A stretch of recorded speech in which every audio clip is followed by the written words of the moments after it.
આમ આદમી પાર્ટીના પૂર્વ કિસાન નેતા સાગરભાઈ રબારીએ અચાનક રાજીનામું આપતા રાજ્યભરમાં ચર્ચાઓ તેજ બની ગઈ છે. સાગરભાઈએ પોતાના નિવેદનમાં સ્પષ્ટ કર્યું કે તેમને કોઈ વ્યક્તિ અથવા પક્ષ સામે કોઈ પ્રકારનો વિરોધ નથી. તેમણે જણાવ્યું કે તેઓ હંમેશા ખેડૂતોના પ્રશ્નોને પ્રાથમિકતા આપતા આવ્યા છે અને તે પ્રશ્નોના યોગ્ય નિરાકરણ માટે પૂરતો સમય ફાળવી શકતા ન હોવાથી આ નિર્ણય લેવો પડ્યો. તેમણે ઉમેર્યું કે ખેડૂતોની સેવા અને તેમની સમસ્યાના ઉકેલ માટે તેઓ આગળ પણ પ્રતિબદ્ધ રહેશે. હાલ તેમના અચાનક નિર્ણયને લઈને રાજકીય વર્તુળોમાં અનેક ચર્ચાઓ ચાલી રહી છે. નમસ્કાર મિત્રો, આમ આદમી પાર્ટીના સાગરભાઈ રબારી જો સ્થાનિક સ્વરાજની ચૂંટણી પહેલાં જ રાજીનામું આપી ચૂક્યા છે. ખાસ આપણી સાથે આજે જોડાયેલા છે, એમને પૂછવાનો પ્રયાસ કરીશું. સાગરભાઈ, આજે ખાસ અમારી સાથે જોડાયા છો, શું વાત કરશો? આમ આદમી પાર્ટી છોડવાનું કારણ શું હોઈ શકે? આમ આદમી પાર્ટીમાં જ્યારે હું જોડાયો ત્યારે 5 માગણીઓ ખેડૂતો માટેની લઈને જોડાયો હતો અને એ માગણીઓ માટે મેં પહેલા કામ પણ કર્યું હતું લોકોની વચ્ચે. 6 લાખથી વધારે મિસ કોલ મળેલા હતા. કોરોનાને કારણે અટક્યું. પછી હું પાર્ટીમાં જોડાયો ત્યારે એ મુદ્દાઓને વધારે આગળ લઈ જવા માટે મોટા પ્લેટફોર્મ તરીકે પાર્ટીને મેં જોઈ હતી. પરંતુ પાર્ટીની પોતાની મર્યાદાઓ હોય, કાર્યક્રમો હોય, અનેક પ્રકારની જવાબદારીઓ આવી પડતી હોય, એમાં એ મુદ્દાઓ મારાથી પાછળ છૂટતા જતા હતા. એટલે મારું જાહેર જીવનનું પહેલું કમિટમેન્ટ છે એ તો ખેડૂતો માટેની એ 5 માગણીઓ છે. એટલે એમાં હું વધારે સમય આપી શકું, સારી રીતે કામ કરી શકું અને ખેડૂતોનું એના થકી જ કંઈક સારું થાય તો હું એમાં નિમિત્ત બની શકું. એટલા માટે પાર્ટીની જવાબદારીઓમાંથી મેં મારી જાતને મુક્ત કરી દીધી.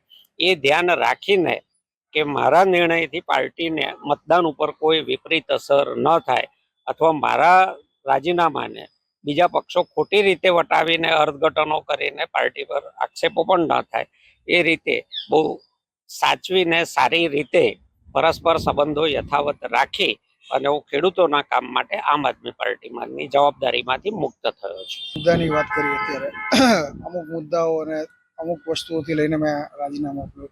કેવા પ્રકારના મુદ્દાઓથી તમને આ પાર્ટી છોડવાનું મન થયું? નહીં, મુદ્દા તો મારા પહેલેથી નક્કી જ હતા, પબ્લિક ડોમેઇનમાં હતા, ખેડૂતો પણ જાણતા હતા.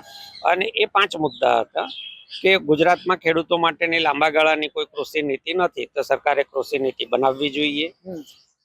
જેમ વેતન આયોગ છે, ચૂંટણી આયોગ છે, અલગ અલગ આયોગો છે, તો 60% કરતા વધારે વસ્તી જેના ઉપર નભે છે એવી ખેતી માટેનું કોઈ સ્વતંત્ર આયોગ નથી. ખેડૂતોએ ઠેર ઠેર ઠોકરો ખાવી પડે. ક્યારેક રેવન્યુ મહેસૂલ વિભાગની, ક્યારેક વીજળી વિભાગની, ક્યારેક સહકાર વિભાગની, અનેક જગ્યાએ એને ફરવાનું થતું હોય છે. તો જેમ ઇન્ડસ્ટ્રીઝને સિંગલ વિન્ડો મળે છે એમ ખેડૂતો માટે પણ સિંગલ વિન્ડો દરેક કામ માટેની હોવી જોઈએ અને એ ચૂંટણી પંચ બને તો એની આખું માળખું ગોઠવી શકાય. ત્રીજું હતું કે ખેતી અને ગામડાને બજેટમાં 50%ની હિસ્સેદારી મળવી જોઈએ, જે અત્યારે 4-5%થી વધારે મળતી નથી. તો જ ખેતીને, પશુપાલનને નફાકારક બનાવી શકાય, ગામડાઓને ટકાવી શકાય અને લોકોનું જીવન ધોરણ સુધારી શકાય. એ ત્રીજી માગણી હતી. ચોથી માગણી હતી કે કૃષિ માટે, ખેતી માટેની જે માળખાકીય સગવડો જોઈએ એનો ગુજરાતમાં ઘણો અભાવ છે. એટલે સારું એગ્રીકલ્ચર ઇન્ફ્રાસ્ટ્રક્ચર ઊભું કરવા માટે સરકારી અને સહકારી મૂડીરોકાણ થવું જોઈએ. સારા કોલ્ડ સ્ટોરેજ હોય, સહેલાઈથી મળી જતા હોય તો ખેડૂતોએ ટામેટા રોડ પર ન ફેંકવા પડે, મરચા રોડ પર ન ફેંકવા પડે. અનેક પ્રકારના આવા જે 15 દિવસની સિઝનમાં ભાવો પડી જાય છે અને ખેડૂતોને નુકસાન જાય છે, એમાંથી ખેડૂતોને બચાવી શકાય. તો એ ઇન્ફ્રાસ્ટ્રક્ચરની માગણી હતી. અને 5મી માગણી મારી એ હતી અને આજે પણ એ જ છે કે ખેડૂતોને માથે જે દેવું થયું છે એને માટે ખેડૂતો જવાબદાર નથી. આંતરરાષ્ટ્રીય સંસ્થાઓના અભ્યાસો થયા છે, જેમાં ભારતના અર્થશાસ્ત્રીઓ ડોક્ટર અશોક ગુલાટી જેવા લોકો પણ હતા, કૃષિ વિભાગના પણ લોકો હતા. અને એમાં જે કેન્દ્ર સરકારે આયાત નિકાસના નિયમોમાં જે અચાનક ફેરફાર કરે છે એને કારણે છેલ્લા 15 વર્ષમાં દેશના ખેડૂતોને 45 લાખ કરોડનું નુકસાન ગયું છે. વર્ષે સરેરાશ 2.5 લાખ કરોડ રૂપિયાનું નુકસાન તો ખેડૂતોને સરકાર પોતે કરાવે છે. જે એમને મળવાપાત્ર ભાવ હતા એ સરકારના એક જાહેરાતને કારણે ન મળ્યા. તો એ દેવું જે ચડ્યું છે એ સરકારે કરાવેલા નુકસાનને કારણે ચડ્યું છે, ખેડૂતોની ભૂલના કારણે નથી ચડ્યું.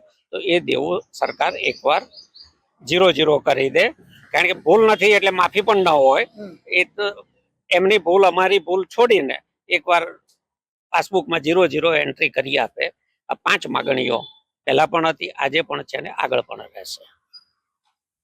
તમે આમ આદમી પાર્ટીમાં ઘણા ટાઈમથી સક્રિય હતા. ઇલેક્શન બાદ તરત જ બીજા દિવસે તમે રાજીનામું આપ્યું. એ પહેલા તમારી પાર્ટીમાંથી 7 સંસદો એ લોકોએ પણ રાજીનામા આપ્યા. એની પહેલા વાત કરીએ તો રાજુ કરપડા, ખેડૂત નેતા, એ પણ રાજીનામું આપી ચૂક્યા છે. ખાસ કેવી રીતે જુઓ છો તમે આ બધું રચના, કેવી રીતે જુઓ છો? જો દરેકના રાજીનામા પાછળના કારણો જુદા હોય છે, અને જે તે વ્યક્તિ જ્યારે છોડે ત્યારે પોતાના કારણો જાહેર કરે છે. સાચા હોય ખોટા હોય જે બી હોય, પણ એક કારણો જાહેર કરીને જાય છે. સંસદ સભ્યો પોતાની વાત કહીને ગયા છે. અગાઉ ગુજરાતમાંથી જે રાજુભાઈ સિવાય પણ બીજા ઘણા નેતાઓએ છોડ્યું છે, તો એમણે પોતાની વાત કહીને છોડ્યું છે. મેં પણ, હું પાર્ટીની જવાબદારીમાંથી મુક્ત થયો તો મારી વાત કહીને થયો છું, અને મેં જે પણ મીડિયાએ પૂછ્યું એ બધાને મેં કહ્યું છે, અને એ જ કારણ છે. એટલે એમાં બીજું કંઈ છે નહીં. હું ખાસ એ જ પૂછ્યું છું સાહેબ, છોડવાનું કારણ શું હોઈ શકે? એક બાદ એક લોકો નીકળે છે, તો એનું કારણ શું હોઈ શકે? આમ આદમી પાર્ટીથી લોકો સંતુષ્ટ નથી? કારણ બધાના મેં કહ્યું એમ જુદા જુદા હોય. મને મારું કારણ ખબર છે. 7 સંસદ સભ્યોએ છોડ્યું તો એમના શું કારણો છે એ તો એ જ કહી શકે. એમ રાજુભાઈ પહેલા પણ બીજા નેતાઓએ જે લોકોએ છોડ્યું છે એ દરેક પોતાના કારણો તો વ્યક્તિ પોતે જ કહી શકે, અને જે પણ કારણ હોય એ બધાએ કહ્યા છે, આપ્યા છે, મીડિયા સામે પ્રેસ કોન્ફરન્સો કરીને કહ્યા છે. અને મેં પણ મારું જે કારણ છે એ કારણ જેણે જેણે મીડિયાએ પૂછ્યું એ બધાને મેં કહ્યું છે કે મારું આ કારણ છે. મારે કોઈની સાથે ઝઘડો નથી, કોઈની સાથે મતભેદ નથી. મને પાર્ટીએ ના આપ્યું, આમ થયું તેમ થયું એવું પણ કશું જ નથી.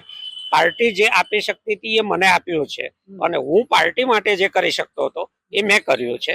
એટલે એ લોકોને પણ કોઈ ફરિયાદ નથી, પાર્ટીને પણ, મને પણ ફરિયાદ નથી. પાર્ટીને ખાલી એક ફરિયાદ હોઈ શકે કે ભાઈ હજી તમારી જરૂર હતી, થોડો વખત રહી ગયા હોત તો સારું હતું. સમય એટલે તમે જે ખેડૂત માટે ને બધું લડી રહ્યા છો, આવનારા સમયમાં તમારે કઈ પાર્ટીમાં જવાની કોઈ ઈચ્છા એવી વ્યક્ત કરી ખરી તમે આ વિષયોને લઈને? કોઈ ઈચ્છા વ્યક્ત કરી નથી. જ્યારે આમ આદમી પાર્ટીમાં હું જોડાયો 9 ઓગસ્ટ 2021, ત્યારે પ્રેસ કોન્ફરન્સમાં આ 5 વાત મેં કહેલી, અને એના માટે મોટા પ્લેટફોર્મ તરીકે પાર્ટી પસંદ કરી હતી. એ પાછળ મારાથી છૂટી ગઈ છે. તો હવે હું મારું જે બી ખેડૂત એકતા મંચ છે એનું ટ્રસ્ટી મંડળ છે, એ લોકો, અમારી ટ્રસ્ટી મંડળની મીટિંગ થશે. એમાં આને કેવી રીતે આગળ લઈ જવી એના કાર્યક્રમોની રૂપરેખા ઘડાશે, અને એ જે રૂપરેખા અમે ટ્રસ્ટીઓ સાથે મળીને ઘડીશું એ પાછા અમે મીડિયાની માધ્યમથી ગુજરાતના લોકો સામે મૂકીશું, અને એ પ્રમાણેના કાર્યક્રમો આગળ વધારીશું. આપે જણાવ્યું એ બદલ જોઈએ છે ત્યાં સુધી અમને એટલી ખબર પડે છે કે અત્યારે થોડો સમય બ્રેક રહે છે, થોડાક સમયો પછી લોકો પાર્ટી જોઈન કરી લે છે, તો શું કારણ હોઈ શકે? પહેલી વસ્તુ તો જે લોકોએ જે પણ પાર્ટીઓ જોઈન કરી છે, તો એ લોકો માટે પણ મેં આ જ કહ્યું છે કે ભારતના બંધારણમાં પોતાની પસંદગીની પોલિટિકલ પાર્ટી જોઈન કરવી એ ગુનો નથી, ગેરબંધારણીય નથી. લોકો સાથે છેતરપિંડી કરવી એ અનૈતિક છે. બાકી જાહેર રીતે કોઈ એમ કે મને આ પાર્ટી ગમે છે હું જોડાઉં છું, કોંગ્રેસમાં જોડાય, ભાજપમાં જોડાય, બીએસપીમાં જોડાય, એસપીમાં જોડાય, જેને જે વિચારધારા અનુકૂળ લાગે ત્યાં જોડાય. મારે જોડાવાની કોઈ જ ગણતરી નથી. આ બહુ સાફ વાત છે. આવનારા સમયમાં તમે જે વાત કરી એ પ્રમાણે રાજકીય પાર્ટીમાં જોડાવાનું નથી એવું તમે જણાવ્યું અત્યારે. હવે તમે કઈ રૂપરેખામાં દેખાશો જનતાની સામે? હું ખેડૂતો માટે કામ કરતો હતો અને ખેડૂતો માટે કામ કરતો દેખાઈશ. જે પાર્ટીથી પહેલા હતું એ જ હવે નવેસરથી પાછું શરૂ થશે. એટલે ખેડૂતો માટે કામ કરતા એક સામાજિક આગેવાન, જે બે આગેવાન, મારે જાતે તો મારી જાતને પ્રમાણપત્ર ન અપાય, પરંતુ ખેડૂતો માટે મહેનત કરતો રહીશ. લોકો જે નામે બોલાવશે એ નામે ઓળખાતા રહીશું. મિત્રો, આ હતા સાગરભાઈ રબારી, જે જણાવ્યું કે પાર્ટીમાંથી રાજીનામું આપવાનું ખાસ કારણ એ છે કે જે અમુક મુદ્દાઓને લઈને કારણસર એમને મન દુઃખ થયું હશે, એ કારણોથી એમને પાર્ટીનું રાજીનામું આપ્યું છે. આવનારા સમયમાં ખેડૂતો માટે પ્રશ્નોથી લઈને ઉજાગર રહેશે એવું એમને જણાવેલું છે. જોતા રહો પ્રાઇમ 24 ન્યૂઝ. જીગર શાહ, અમદાવાદ.